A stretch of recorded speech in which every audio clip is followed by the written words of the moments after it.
As you notice, we have the longest presentation name. Everything but occurrences. How and why the DQMH framework utilizes almost every single synchronization API in LabVIEW. I'm out of... You almost ran out of breath? Yeah, I'm out of shape. So my name is Fabiola de la Cueva. I'm the Chief DQMH Architect. I go by Fab, as in fabulous and modest. And I miss you guys, and I'm totally out of practice. So that means I'm nervous, and that means I talk even faster than I normally do. So I apologize in advance. But during the recording, you can totally slow me down. My name is Darren Nattinger. I know most of you. If you don't know me, introduce yourself at some point over the next 2 days. I've worked at NI for 24 and a half years. Most of that time was in LabVIEW R&D. I just met some people yesterday who didn't realize that I was the guy that added Quick Drop to LabVIEW. So if you didn't know that, that's me. You're welcome. Lots of other stuff too, but since that's my favorite feature, that's the one I like to talk about. Another thing that I have done is I worked very closely with Fabiola in the design of DQMH. So as you can see, she might be the chief architect, but I am the chief DQMH enthusiast. I like DQMH so much that I've got Norm talking about DQMH. That's how much I like it. That's all he ever hears from me sitting next to me. I kept asking him to pinch me. I'm like, this is not happening. Is that Norm really talking about DQMH? So so we're going to talk today about DQMH under the hood, really. The idea for this presentation came up when I started realizing that we were using Rendezvous and Semaphores. And I think it's when I said we are going to add Semaphores, and you're like, that's it. So I said, who uses those? What do people use those for? And I thought, that would make a good presentation, actually, to sort of describe what those do. Before we get started, though, I'm going to go ahead and do an Our Giants Are Female. And this is a young lady named Echo Nattinger. If you guys are thinking that I'm just using Our Giants Are Female as an excuse to brag about my kid, that's exactly what I'm doing. Well, I was the one that suggested it. That's true, you are. I picked her. So Echo's I have 5 kids. Only one of them is a girl, and she's the oldest. And she just graduated from the University of Texas at Austin with a double major in government and Plan 2. If you want to know what Plan 2 is, ask me later. It's complicated. She has a 4.0 GPA. She was homeschooled, you guys. So shout out to my wife for doing most of the school stuff to get my daughter into and graduated from UT Austin. While she was there in her senior year, she was the president of the Student Senate. So serving her fellow 50,000 students at the University of Texas. Not to get too political here, but in the state of Texas, the state legislature is known to get their fingers into the operations of UT Austin from time to time, so she had to deal with that, and she managed to survive. Now, why am I talking about my government major daughter in a thing that's supposed to be about females who are, the pillars of science and technology? It's because of that certificate in applied statistical modeling. So she wants to be a data scientist. She is going to be attending the University of Chicago. Wow, we got some fans. She's getting a master's in computational analysis and public policy. So my government major daughter is going to be taking a year of computer science classes here real quick. She is an expert programmer in the R programming language. If you're not familiar with it, it is like MATLAB, but geared towards statistics. She is also an expert Girl Scout cookie salesman. When she was 10 years old, she set a goal, a very aggressive goal for the number of Girl Scout cookie boxes she wanted to sell. And she told me that she wanted to sell them to my coworkers at NI. And she figured the best way that she could get people at NI interested in buying her cookies was to write a VI. So that's what she did.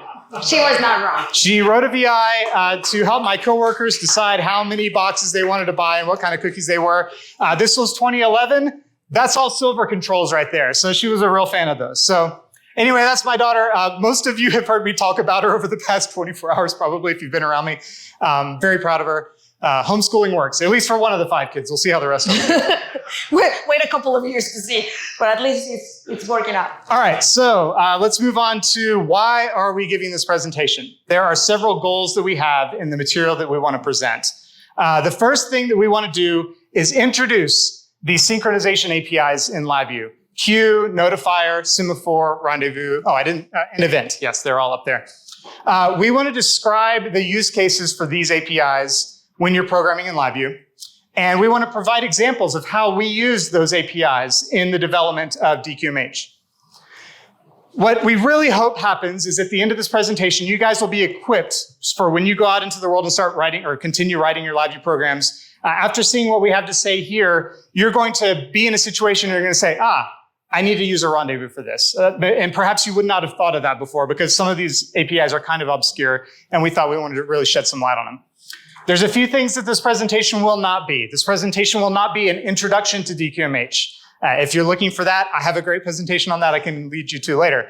This will not be a full code review of DQMH. Thank goodness. Yes. And also, this is not a DQMH sales pitch. We're not going to be going into all the great benefits of why you should be using DQMH. We're just going to show you what the code looks like and how we use these APIs. If you want a DQMH sales pitch, go to York because I will tell you, do not use DQMH. DQMH is not for everyone. So you definitely want to go to York for that. Exactly. So you don't need to understand any of what we're about to show here. Like if you come out of this presentation completely lost and you're like, I totally did not get that Rendezvous stuff, that's okay. You can still be successful. I barely understand the Rendezvous stuff. You can still be successful as a DQMH programmer, even if you don't fully get everything that's in this presentation. All right, so we will be talking about our framework. There will be points where experienced LabVIEW programmers in the audience might see something that we did and say, hey, why didn't you do it this way? Please don't ask us those questions in the next 45 minutes. We're going to be here all week. Ask us those questions after lunch, okay? Just as an illustration, this is a zoomed out view of the VI that will close your module for a clonable module. It's freaking complicated. All those comments there, those are not for y'all. Those are for us when we have to go back in and refigure out how it works. So just please know why didn't you do it this way questions. All right, so. Here's a big disclaimer. This is what works for DQMH. It has worked really well. But we do not intend all of you to be programming this way, right? It's just showing you some tips and tricks on how you can use some of these advanced tools when nothing else works. Absolutely. So why do we even need all this synchronization stuff in DQMH in the first place? There are 5 main reasons, and the first 4 are really simple. We want the module to start when you tell it to start. We want the module to stop when you tell it to stop. We want the module to know when calling code is ready to receive messages from it. We want calling code to know when the module is ready to receive messages from the calling code. And there's some really complicated reentrancy stuff. Those are the reasons that we need synchronization in DQMH. So let's go ahead and get into the meat of the presentation. Please note the very important note that I have on the slide here. We will be showing diagrams of internal DQMH VIs that you will never need to look at. These are VIs that when your DQMH module is not working correctly and you're debugging it, you won't have to go into these VIs, most of the VIs in here. We wrote the code in this presentation so that you don't have to. So please don't you look at a diagram and you're like, wow, that looks really complicated and weird. You're not gonna be looking at that diagram. We're using it to illustrate the APIs in the presentation. All right, let's get the easy one out of the way first, you guys. Let's talk about queues. So, what is a queue? If you read the documentation in LabVIEW, you will see that it is a mechanism for communicating data between sections of a block diagram or from another VI. That statement is going to come up again throughout the course of this presentation. But you can see in my demo here, I've got 2 loops. We are following exactly what the documentation says. We need to communicate between those 2 loops, and so we're using a queue, one to send a stop condition and one to send some data to the other loop. You'll also note in the upper right corner of the slide is the path to the LabVIEW shipping example for queues. It's a project that has multiple VIs in it to illustrate queue usage. I'm going to guess most everybody in here is pretty familiar with how queues work. However, as I continue in the slides throughout the presentation, you're going to see the same path up there for other APIs as well. You're going to see the path to the examples for Rendezvous. You're going to see the path to the examples for Semaphore. Those APIs you may not be as familiar with, so the shipping examples will be a good place to start. If you leave this presentation, you need a reminder on when you might want to use a semaphore or something like that. You could watch the presentation recording again. Did you write the examples? I did write all of the examples. Yeah, you didn't notice. That's why he's selling them. Okay. They're good examples. Come on. All right, so this is what a queue is. Way to pass data between 2 loops. Okay? When should you use a queue? The most common reason is when you want to have lossless communication. Every single thing you send it to a queue, you will be able to dequeue. And most of the time when we're talking about frameworks, we're referring to queues because we're using them to send messages between asynchronous processes. But also if you're doing any sort of data analysis, logging, where you need to pass data between loops for whatever reason for those tasks, you would probably want to use a queue because you don't want to lose any of the values out of the queue. Queues give us control over the ordering of messages. This is useful if we need to prioritize some messages over others. That, in this case, you can stick the priority ones in the front of the queue. And you might use a queue whenever data flow isn't an option. And the documentation just told us a couple of examples when data flow isn't an option, when you're trying to share data between two loops or when you're trying to share data across different VIs. And I feel since I'm talking about queues, I should put in the normal disclaimer about named queues. If you're using named queues, you enter the possibility for race conditions because now anybody can gain access to that queue based on its name and do, yeah. Y'all have heard all that before. I just felt I had to put it in the slide. So why are we talking about them? Because they are the queue in DQMH. And they have nothing to do with Quentin. Just saying. So if he might use them, I don't know. So if we look at the pictures in the slide, I've drawn some red boxes around the parts in the DQMH main VI diagram where we're using a queue. Now in DQMH, we wrap the queue in a class. That doesn't really affect you. You're gonna wire it around just like you would a queue wire. But you can see the top loop is enqueuing a do something message. You can see we have a VI in the top loop that can enqueue error information. The case structure, this is all normal QMH stuff. If you have worked with queued message handlers, you are very familiar with this pattern, and that is what the queue is in DQMH. It's important to remember, though, that this is for the intra-process communication in DQMH. The queue in the DQMH module does not get shared outside the module. So if you were using the NI QMH, for example, and you had an acquisition QMH and a logging QMH, you would probably need both of those modules to share at least one queue because one of them is probably in-queuing data that the other one's going to use. In DQMH, that queue never goes outside the block diagram that you see on the screen. It's only going to be for the intra-process communication. But there's a funny thing about the queue in DQMH. So the funny thing is a DQMH module can function just fine without a queue. Actually, that's also a DQMH module.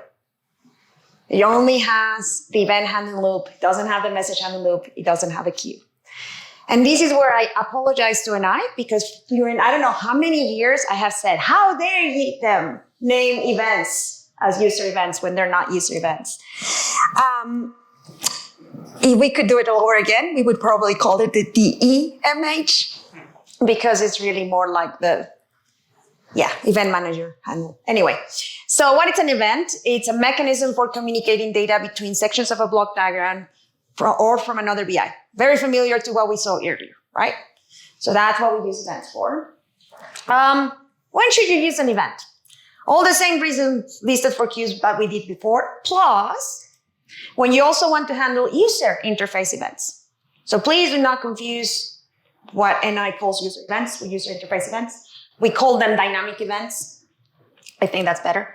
The use case most people associate with events is really the click-in, right? The events interaction with the end user and the user interface. When you don't care about who's listening. So this is the thing about events. Like queues are a little needy, right? You have to have an enqueuer and you have to have a dequeuer. But events, they can be shouting all day and they don't care if there's nobody there to listen. Okay, they're a little bit more selfish like that. So events are really not technically in the synchronization API, but their primary use in DQMH is messaging. And the synchronization comes from the way we can use these messages.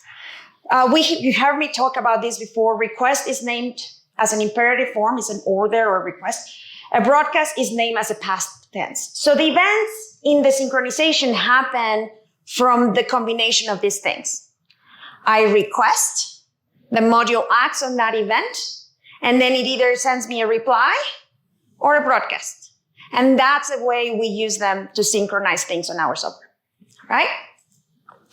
So the events are really the true heroes of DQMH. They're for inter-process communication. So where the queue was more like the self-conscious of the module, the event is really the outside voice.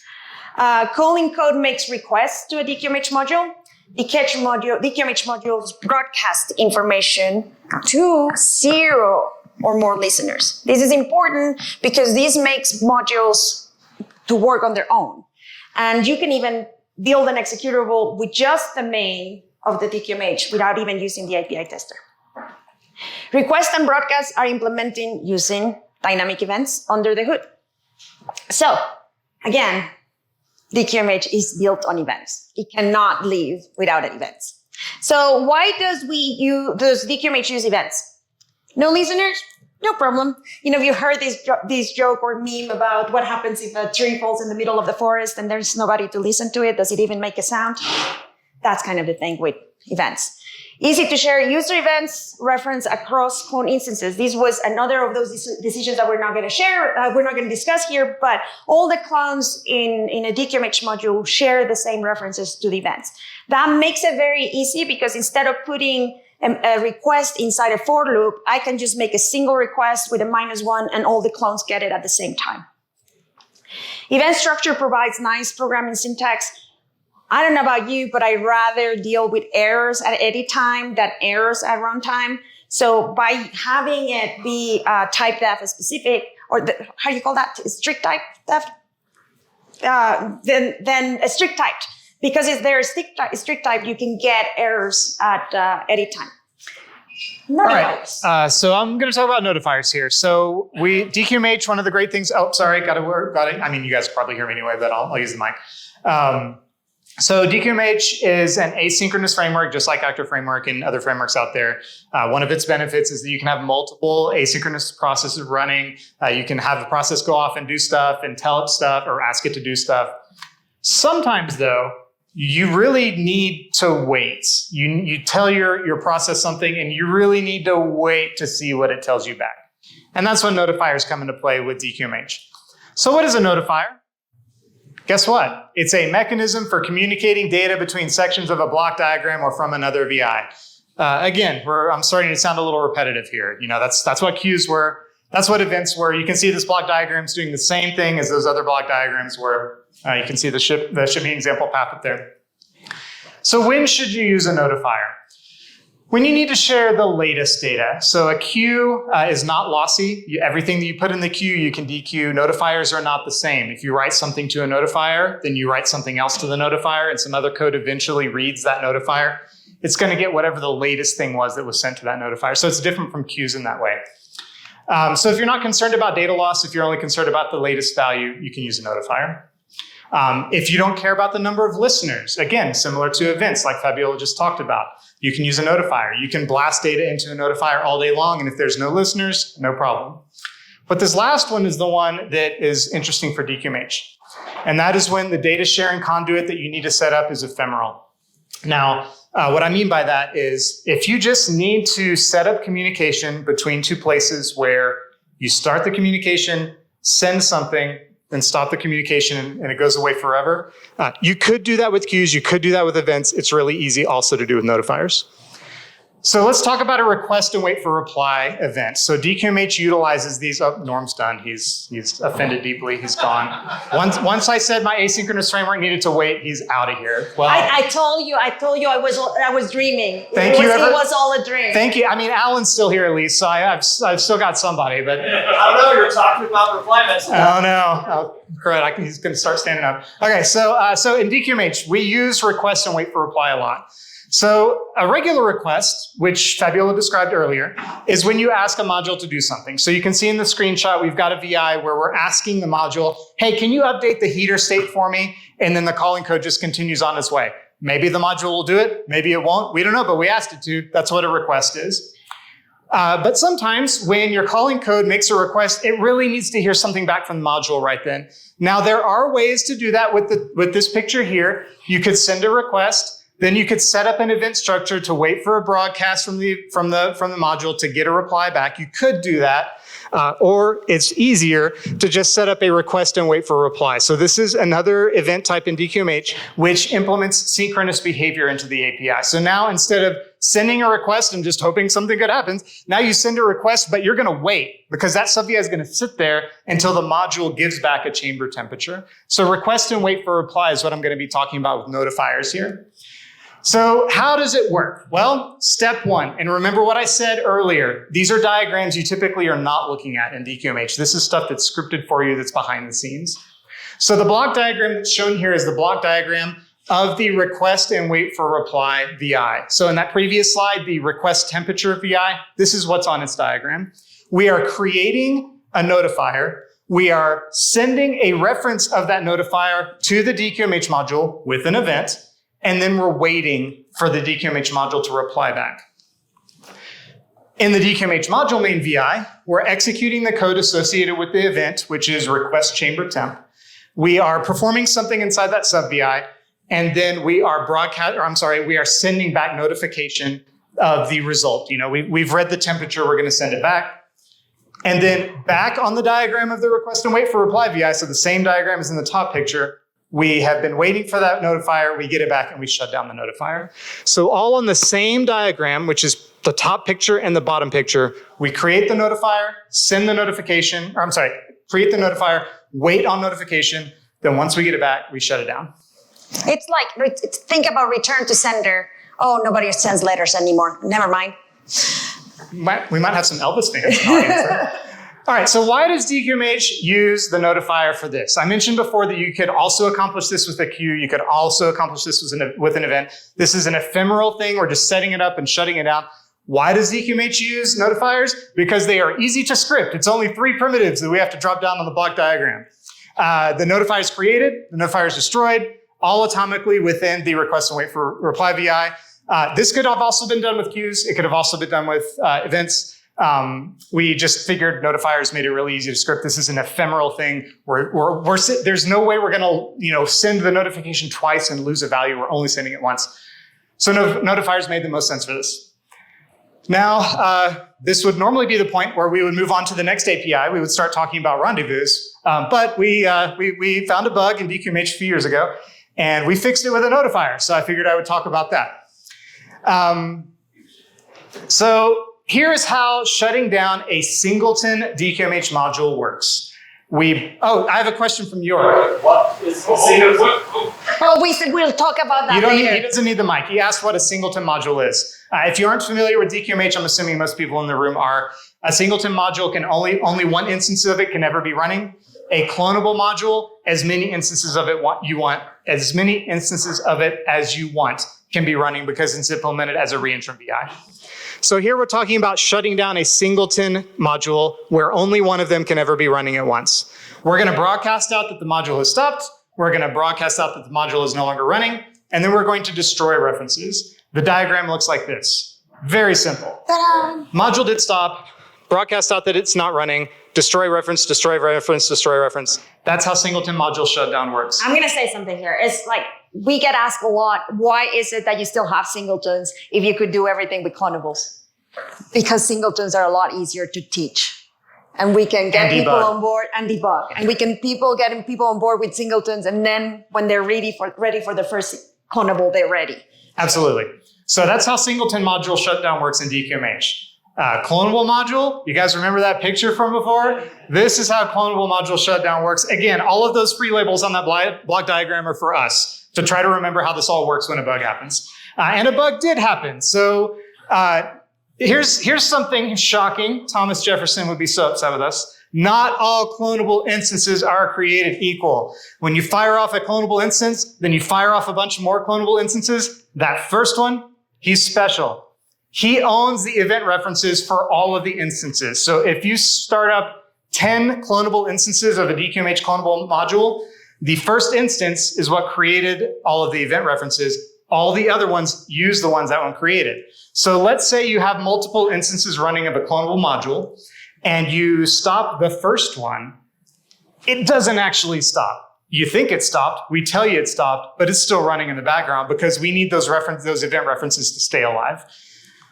Once all of the instances are stopped, that's when the first one will decide to go ahead and shut down.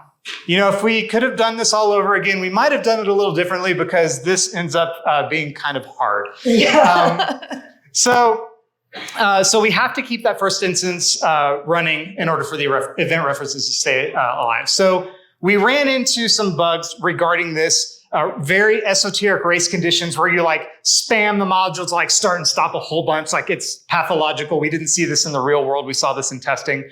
But nevertheless, we want to have a robust framework. So when we found the pathological case, we fixed it. And the way we fixed it was with a notifier. So this is a VI that runs when you shut down, one of the many VIs that runs on that big diagram I showed before. When you shut down a clonable module, that checks to see if it's safe to destroy the references, the event references. And if this VI runs, and if it is run by the code of the first instance of the clonable module, then that sub-VI runs, which is going to wait for a notifier. So the code is going to sit here and pause if we are the first instance and we are being asked if it's safe to close all the event references. Meanwhile, there is a functional global that we use in DQMH to keep track of all the instances. AE, Action Engine. I don't like that term, so I'm going to keep calling it a functional global. I mean, it's called AE, so Fabiola actually saved the VI and checked it into Git, but I use the term functional global. So anyway, here's the functional global that maintains. You see we're using a variant database. DQMH supports LabVIEW 2016 and later. Once we support LabVIEW 2019 and later, we'll switch that out and use a map. But currently it uses a variant database, and you can see in the remove instance case, we are going to go ahead and fire that notifier whenever we get to the point where the number of instances we have is 0. So once we have shut down the last one, the code up at the top is going to stop waiting, and it will proceed and close all the event references. Another thing here, we're using a feedback node instead of a shift register because it's easier to script. You're starting to see a theme here. All right, so this was a case where, so the previous example of notifiers, request and wait for reply, that's a core part of the framework. It's been there since the beginning. This example of notifiers was a case where we found a bug and we used those to solve that issue. So let's move on to Fabiola. So Rendezvous, this is where my knowledge of French, Spanish, and other languages comes handy. For when your asynchronous framework needs multiple pieces of code to meet at the same place at the same time. So, French for appointment, reunion, a date. What is it that you tell your wife? What is it that I tell my wife? Something about we need to have a rendezvous or something? Yes. Yeah, okay. Let's move on. Okay, from the documentation, use the rendezvous VIs to synchronize 2 or more separate parallel tasks at specific points of the execution. Each task that reaches the rendezvous waits until the specified number of tasks are waiting, at which point all tasks proceed to execution. It took me a lot of time to understand this concept, so I made a video for you. And before we go into the video, have you ever wondered why we have to call the synchronized module events VI? Yes, how many hands? Really? Okay, how many people here are familiar with DQMH? And you never wonder why you had to call? Okay, I even put all people there because I was wondering, maybe you had been sitting for all these years waiting for someone to tell you how it works. But anyway, moving on. So why does DQMH need a rendezvous? Because we don't want to miss anything. I don't know about you, but some people in the DQMH community do not like FOMO, so fear of missing out. So we want to make sure that that doesn't happen. A module owns its request and broadcast events. So the event lifetime is the module's lifetime. This is another difference between DQMH and Actor Framework. The DQMH module itself creates all its references, and that's why you can have zombie DQMH modules, because the caller goes away and the DQMH continues running. We need a mechanism to ensure that the broadcast events have definitely been created by the module before anybody tries to register for them. We need a mechanism to ensure that no broadcast events are fired before the outside entity has registered for the broadcast events. We need a mechanism to ensure that the request events have been created before outside entities try to request things from the module. And we need a mechanism to ensure that no request event has been fired before the module has registered for those request events. This is all FOMO, right? We're preventing FOMO here. Good? Yes? All right. Here we go. Okay. Now, I'm out of practice, guys. So hopefully I will be able to speak over this without pressing the pause button. Darren was betting that I probably would not be able to do it. I'll do it with this one. On the next video, I don't know. Okay? Ready? Okay. So imagine a train station, right? You have to be there at a certain time because a rendezvous is an appointment, a meeting, a particular location, date, and time. So if you want to get in that train, you have to be there at the time and the day and every time that these guys were supposed to meet. So we want to ensure that the broadcast events are created before the calling code can register for them, okay? See? I even have time to joke here. Broadcast events created at some point there, while I start the module, ensure that any broadcast event won't be missed. So if you go in directly into the start module, you will see that there's this guy here. It's wait on module sync. Inside that BI, we have that wait rendezvous thing there, and then we have this thing that's creating the module sync reference for the rendezvous. Create 2 tasks, one for caller, one for the main, and then we go and wait. So the wait at rendezvous waits until the 2 tasks are done. That means that my code is going to be stuck here until both tasks are met or there's a timeout. That means I'm stuck there until there's a timeout. So I launch the module and then I'm stuck there until both tasks are met. Okay, so that means that I'm stuck there until the 2 votes are met, okay? Meanwhile, in the DQMH main BI, so this is happening in parallel, lower there on the lower left, during the initialize, we create our broadcast events, okay? And then sometime later, inside the initialize case, we're calling these synchronized caller events. And inside that synchronized caller events, we have this little blue guy inside the case structure. Does this look familiar, right? It's the same code that we had before. So our meeting place, our rendezvous is both when the main, we're starting the module and when we do the synchronized caller events. So when those 2 things happen, we're good.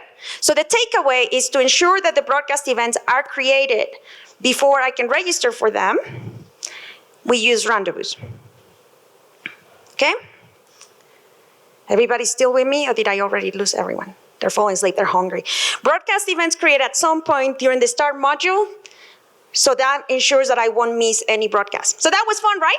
Yes? So now we're gonna do these again, but now for request events.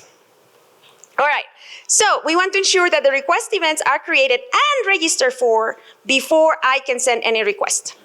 So before I say show panel, okay? So my requests are gonna be created at some point while I start the module. And then after I synchronize the module events and I request, I'm sure that I won't miss that request. So if we go inside that synchronized module events, we have this little guy, green guy here, and it looks familiar, right? It's the same code as before. So what we're doing in there is we're creating the rendezvous, but this time we're focusing on the event sync, okay? And again, we're waiting for 2 tasks, one for the caller, one for the main. And our code is gonna be waiting here for those tasks.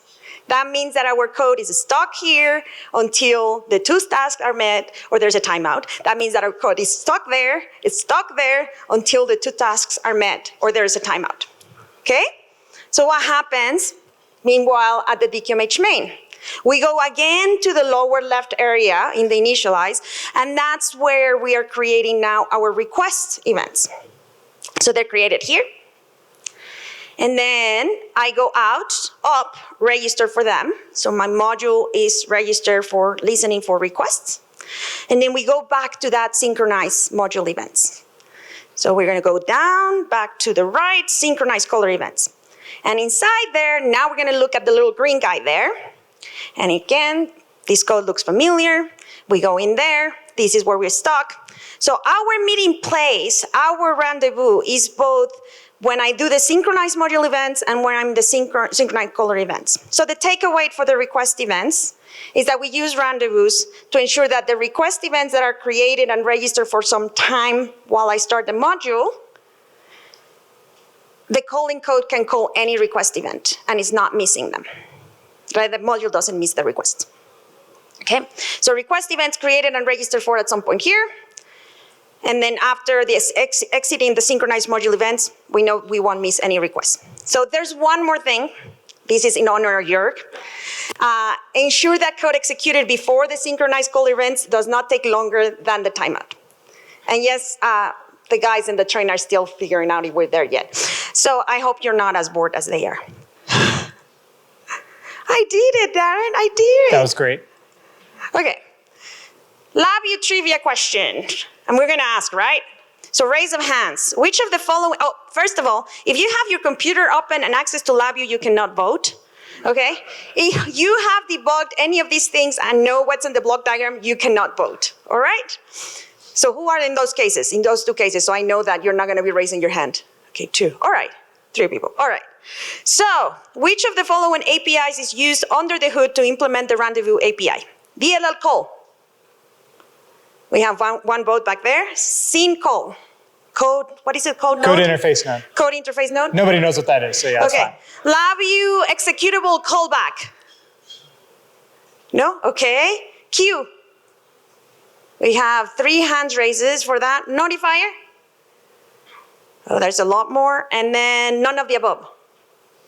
So it seems like, okay, there's one for none of the above. So we have one, I think the notifier is the one that won You there. got the most votes. Okay, And it's wrong. But no, it's wrong, it's the Q. If you actually open inside the VI for the wait for rendezvous, you're gonna see that it's a Q. Okay, semaphores. For when your asynchronous framework needs to share a resource with different items in the code. And then the ladies from Nogales are gonna know this one, Sergio too, Enrique. Semáforo, no? Yeah. So in Spanish, semáforo means traffic light. And in the documentation, we use semaphore VIs to limit the number of tasks that can simultaneously operate a shared protected resource. So when should you use a semaphore?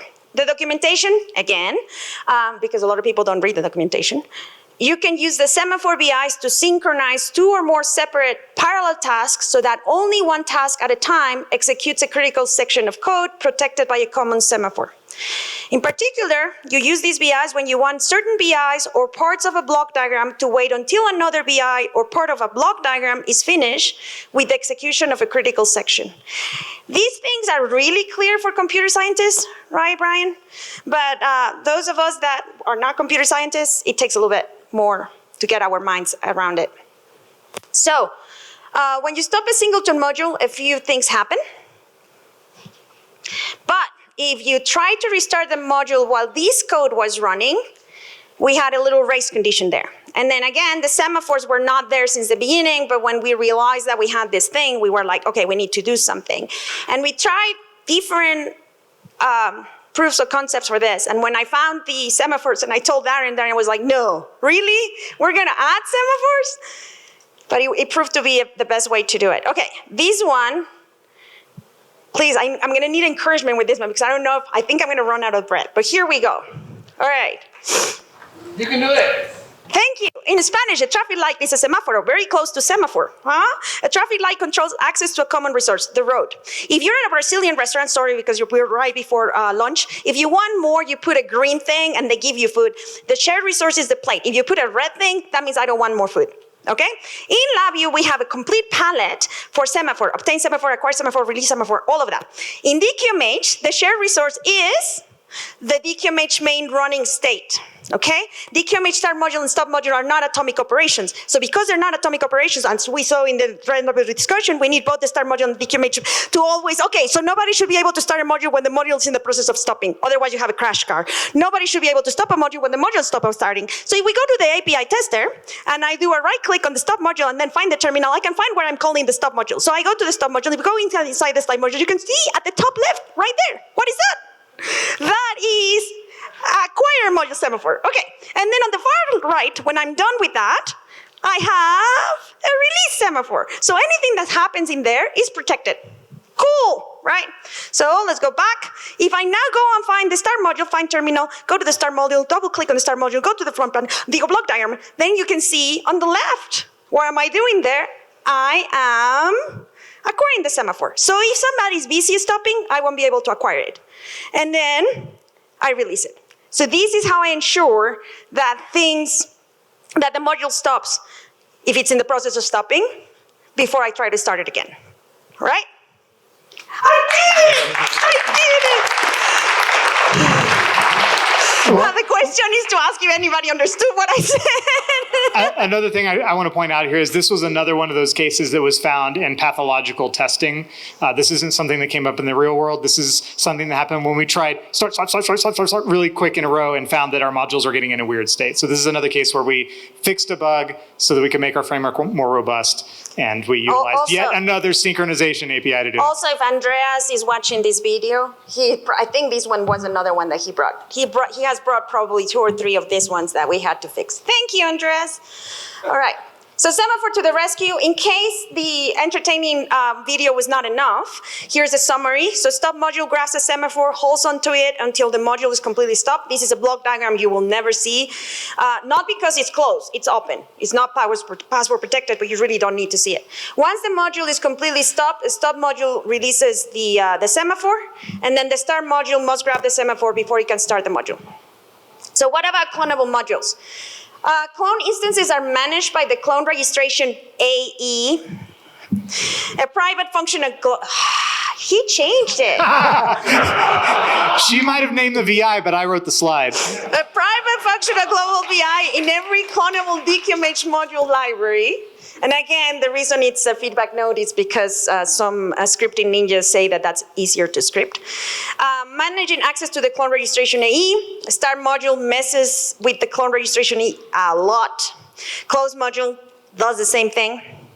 We use semaphores to lock access to that clone registration AE. So these eliminates race conditions if start module and stop module are running at the same time. Here's the code for that on the clonable modules. And before we go to the trivia question again, this was discovered in pathological testing. And I remember the first time that we saw it, we were like the joke about the guy that goes to the doctor and says, hey, doctor, when I do this, it hurts. And what does the doctor say? Well, don't do it, right? So we were like, don't do that. But anyway, we fixed it. Which of the following APIs is used under the hood to implement the semaphore API? DLL call. Code interface node. LabVIEW exe callback. Q. Okay, we have 4. Notifier. Notifier again for the win, right? None of the above? No? And you guys love notifiers. Q. All right. What technology is used behind the scenes in the LabVIEW C++ code to implement queues and notifiers?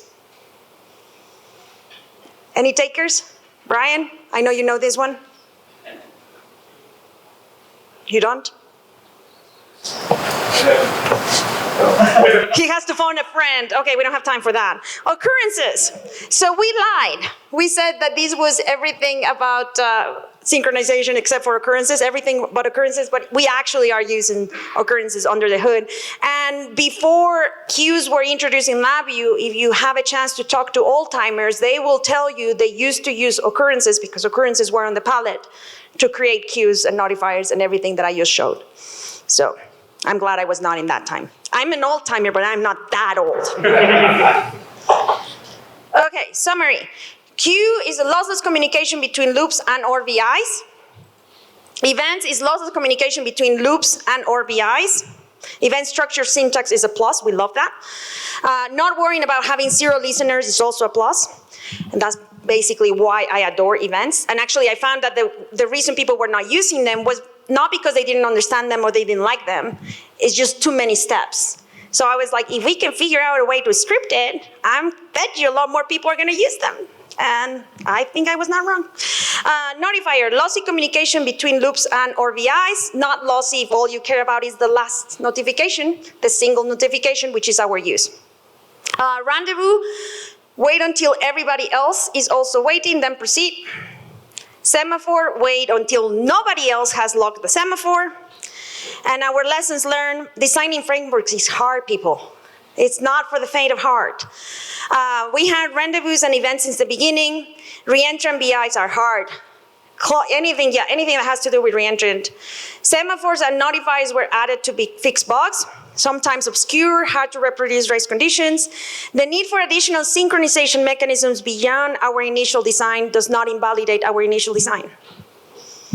Right? It just means that we're in a continuous improvement and making this framework better. Issues fixed are obscure corner cases. Nevertheless, we take every chance we can to make DQMH more robust. And remember, we wrote this code so you don't have to. Okay. I also want to take this time to say that even though Delacorp is no longer around, all the Delacorp IP went to the DQMH consortium. I am the president for the DQMH consortium. Georg here is on the board.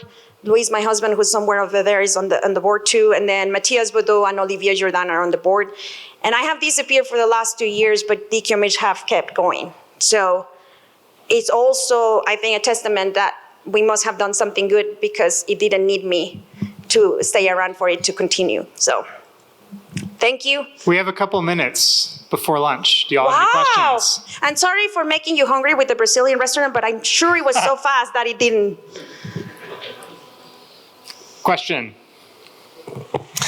Yeah, I had a quick question about the queues versus events for DQMH. Have you guys done any kind of performance benchmarking to see like if there's any noticeable impact in like message throughput, like messages per second? Yeah, there's actually a good presentation by Jack Donaway that I know that he's long gone from the community, but the presentation should be laying around, and I think you have a link to it, where he actually did a benchmark and it was the same.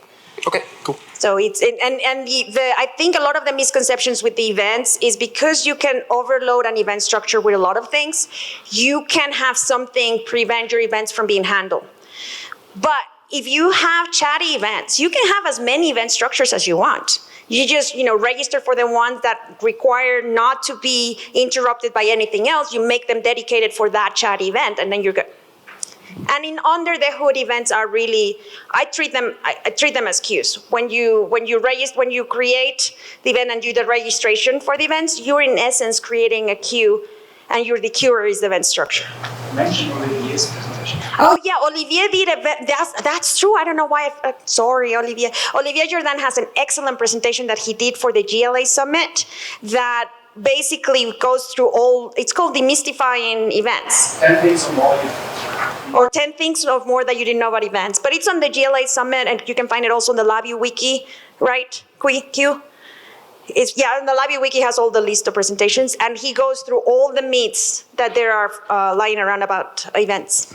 Olivier Jordan is also on the DQMH consortium. One thing I'll add is I have a lot of experience working on DQMH apps where the rate of events became an issue we had to think about and talk about. So if anybody wants to talk to me at any point during the conference, I have a lot of experience with that, some guidance and best practices on when you're working with DQMH and all of a sudden you're trying to decide how to handle events that maybe are firing a whole lot. And sometimes the answer is you have to switch away from events and do something else.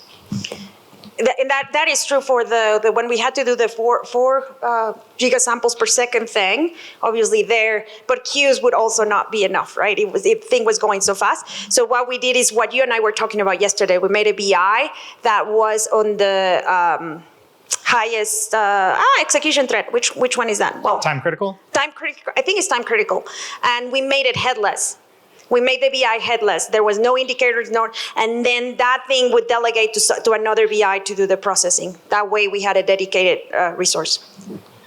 But it is a corner case. We always go with, I think 99% of the cases were solved with DQMH, and it's only really small ones that we had to go away. Any other quick questions before lunch? Norm, oh no. Nah, I answer his questions all the time. We sit right next to each other at work. So he's just showing off. Is that what you're saying? I've grown up a little bit over the past 20 years. You've just shown us a bunch of stuff that allows us to do some fancy data sharing and things of that nature, which is good for us to know as baseline information. However, would you say that when negotiating and working with DQMH modules and sharing information, it's probably better to use the standard ways of getting data in to and out of stuff rather than using these mechanisms to now? No, if you're using DQMH, you don't need these mechanisms. We already added them for you. No, those are added for the sake of coordinating the framework. Mm-hmm. But there are other things that we might do with our modules that might need some of those types of synchronization mechanisms. Would you recommend avoiding them and still continuing to use the standard things? I would use the synchronization little diagram that I showed that was doing the request, act on request, and then do your reply or your broadcast as your main mechanism for synchronization. You really get into these things when you are doing high-speed acquisition, or you have to have a shared resource for a login module. I mean, there's other places where you may use it, but again, it's a very corner case. Semaphores were introduced to the framework very late.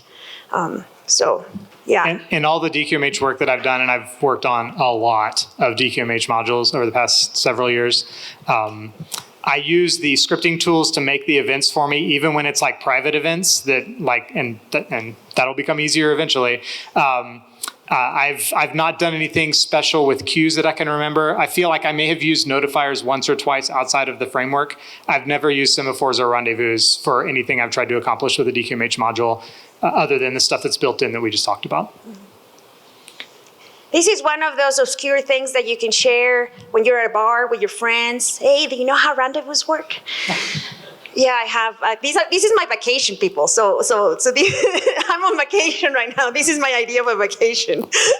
So don't take advice from me on what to talk about at a bar. All right, you guys. Thanks for listening. We'll be around. Definitely ask us questions. Hopefully, you'll learn something. A special thanks goes out to Kevin Chirey, Quentin Q. Aldridge, Mark Balla, and Jeff DeVore for their help in filming. And of course, this GDevCon NA 2023 wouldn't be possible without all of our sponsors. Thanks.